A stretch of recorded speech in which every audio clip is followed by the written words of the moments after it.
مکہ میں گرمیوں کا زمانہ تھا۔ ریت کے طوفان اڑتے، ہواؤں میں گرماہٹ تھی اور کعبہ کے آس پاس قریش کے قبیلوں کی شان و شوکت چھائی رہتی تھی۔ اسی شہر میں ایک عورت تھی جسے سب جمیل کہتے تھے، جس کا اصل نام تھا عروہ بنت حرب۔ وہی حرب جو ابو سفیان کا باپ تھا، یعنی قریش کے سب سے طاقتور خاندانوں میں سے ایک کا سربراہ، اور وہ عورت ابو لہب کی بیوی تھی، نبی صلی اللہ علیہ وسلم کے اپنے چچا کی ہمسفر۔ جمیل کی زندگی ایک عزت دار، دولت مند اور شوکت بھرے گھرانے میں گزری۔ اس کے والد قریش کے عزت دار سرداروں میں شمار ہوتے تھے۔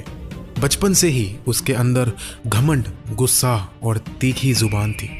جب اس کی شادی ابو لہب سے ہوئی، جو مکہ کا سب سے امیر اور طاقتور آدمی تھا، تو اس دولت اور مقام نے اس کے گھمنڈ کو اور بھی تیز کر دیا۔ ابو لہب کی دولت نے اسے مکہ کی مشہور عورتوں میں شامل کر دیا۔ وہ اپنے زیور، اپنے لباس اور شوہر کی شان پر فخر کرتی تھی، لیکن اصل میں اس کا اصل اسلحہ اس کی زہریلی زبان تھی۔ لوگوں کے بیچ افواہیں پھیلانا، دوسروں کی عزت کو مٹی میں ملانا، اور جس کسی شخص سے اسے نفرت ہو جاتی اس کے لیے ہر جگہ زہر اگلنا، یہ سب اس کے روزمرہ کے اعمال تھے۔ لیکن سمجھنے والی بات یہ ہے کہ جمیل نبی صلی اللہ علیہ وسلم کی اجنبی دشمن نہیں تھی۔ اس کا تعلق نبی سے قریبی رشتہ داری کا تھا۔ ابو لہب جو اس کا شوہر تھا، نبی صلی اللہ علیہ وسلم کا اپنا چچا تھا، یہاں تک کہ نبی صلی اللہ علیہ وسلم کی دو بیٹیاں حضرت رقیہ اور حضرت کلثوم رضی اللہ تعالی عنہا ابو لہب کے بیٹوں سے منگنی شدہ تھی۔ یعنی رشتہ صرف قبیلی نہیں بلکہ نبی صلی اللہ علیہ وسلم کے گھر تک کا تھا۔ لیکن جیسے ہی رسول اللہ نے نبوت کا دعویٰ کیا اور اللہ کا کلمہ بلند کیا، ابو لہب اور جمیل دونوں نبی کے سب سے بڑے دشمن بن گئے۔